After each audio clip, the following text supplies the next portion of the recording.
Bueno, suficiente azufre como para lo que hemos mostrado en Libia. Y cuando repartió riquezas con todo aquello que le acusaban y fue recibido oficialmente otra vez en la comunidad internacional, el desaparecido coronel Gaddafi dijo un discurso que tal vez generó las consecuencias que ahora ha sufrido. Dijo demasiadas cosas que no estaban tampoco acostumbrados a oír ahí.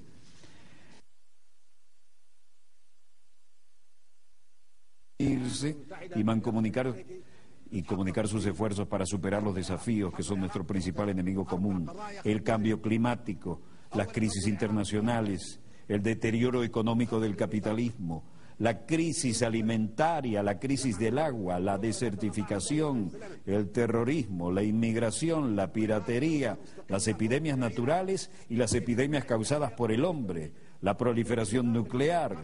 Tal vez la gripe H1N1 fue un virus creado en un laboratorio que quedó fuera de control y que originalmente se había concebido como un arma militar. Entre esos retos también cabe citar la hipocresía, la pobreza, el miedo, el materialismo y la inmoralidad. Como se sabe, las Naciones Unidas fueron fundadas 3 o 4 países. Ellos fueron los que la fundaron, que a la sazón estaban contra Alemania. Las Naciones Unidas fueron creadas por naciones que se unieron contra Alemania en la Segunda Guerra Mundial. Constituyeron un órgano denominado Consejo de Seguridad, que convirtió a esos países en miembros permanentes y le otorgó el derecho de veto. Nosotros no estábamos presentes en ese momento. Las Naciones Unidas se configuraron de acuerdo con esos países que tenían la intención de que nos sumáramos a los planes originales. Esa es la esencia real de las Naciones Unidas cuando se fundaron hace más de 60 años.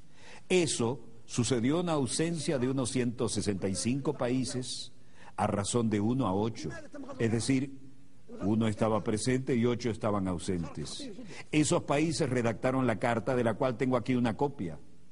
Al leer la Carta de las Naciones Unidas, se puede constatar que el preámbulo de la carta difiere de sus artículos. ¿Cómo surgió la carta?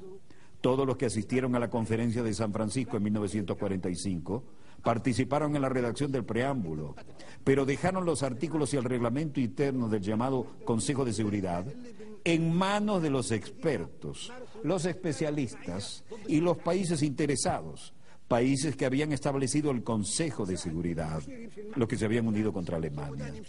El preámbulo es muy atractivo, nadie lo objeta, pero todas las disposiciones que aparecen después lo contradicen completamente.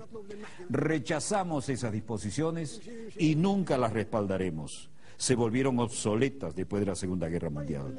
En el preámbulo, por ejemplo, se afirma que todas las naciones, pequeñas o grandes, son iguales. ¿Somos iguales en lo que respecta a los pueblos y en los puestos permanentes del Consejo de Seguridad? No, no lo somos. En el preámbulo se afirma por escrito que todas las naciones son iguales, sean pequeñas o grandes. ¿Tenemos nosotros derecho de veto? ¿Somos iguales? No. En el preámbulo se dice que tenemos igualdad de derechos, ya sean nuestros países grandes o pequeños. Eso es lo que se declara y lo que acordamos en el preámbulo. Por tanto, el veto en el Consejo de Seguridad contradice la Carta. No aceptamos ni reconocemos el veto. En el preámbulo de esta Carta se afirma que no se deberá recurrir a la Fuerza Armada, salvo en interés común. Ese es el preámbulo que acordamos y firmamos, y nos sumamos a las Naciones Unidas porque queríamos que esta Carta reflejara eso. Se indica que solo se recurrirá a la Fuerza Armada en interés común de todas las naciones. Pero ¿qué ha sucedido desde entonces? Han estallado 65 guerras desde la creación de las Naciones Unidas y desde la creación del Consejo de Seguridad. 65 guerras desde su creación, con millones y millones de víctimas, más que en la Segunda Guerra Mundial. ¿Acaso en esas guerras, así como la agresión y la fuerza se utilizaron en esas 65 guerras, responden al interés común de todos nosotros representados aquí? No. Esas guerras se llevaron a cabo en aras de los intereses de 1, 3 o 4 países, pero nunca de todas las naciones. Hablaremos acerca de si esas guerras respondían al interés de un solo país o de todas las naciones. Esto contradice de manera flagrante la Carta de las Naciones Unidas que firmamos. Y a menos que actuemos de conformidad con esta Carta de las Naciones Unidas que acordamos, lo rechazaremos y no temeremos hablar con nadie en términos que no sean diplomáticos. Ahora hablamos del futuro de las Naciones Unidas. No debe haber hipocresía ni diplomacia, porque se trata de la cuestión importante y vital del futuro del mundo, del planeta. La hipocresía dio lugar a estas 65 guerras que han estallado desde la creación de las Naciones Unidas.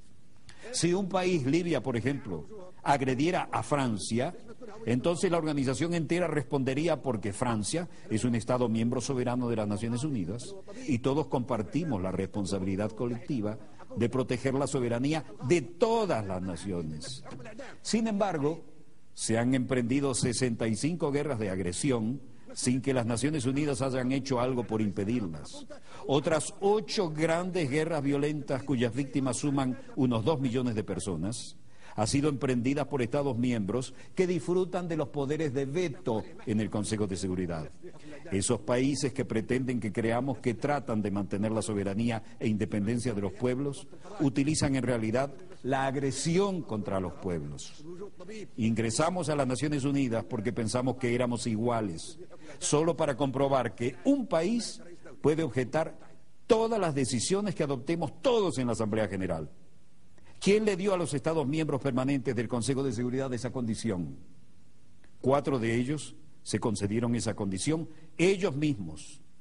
El único país que nosotros en esta Asamblea elegimos con la condición de Estado miembro permanente en el Consejo de Seguridad es China.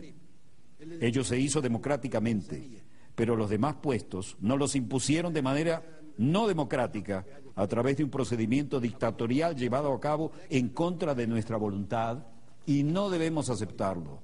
La reforma del Consejo de Seguridad que necesitamos no es la de un aumento del número de miembros, lo que solo empeoraría las cosas, para utilizar la expresión común. Sencillamente perpetuaría la proliferación de la superpotencia. Por consiguiente, rechazamos que se aumente el número de puestos permanentes. La solución no es contar con más puestos permanentes, lo que sería muy peligroso. Aumentar las superpotencias aplastaría a los demás pueblos de los países pequeños, vulnerables y del tercer mundo, que se están agrupando en lo que denominamos el grupo de los 100.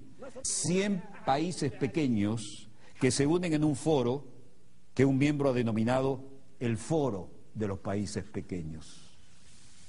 Eso es parte de lo que dijo. Tal vez al volver a ser parte de la comunidad internacional, ese discurso ya marcaba su independencia absoluta y tal vez fue algo que marcó su futuro magnicidio.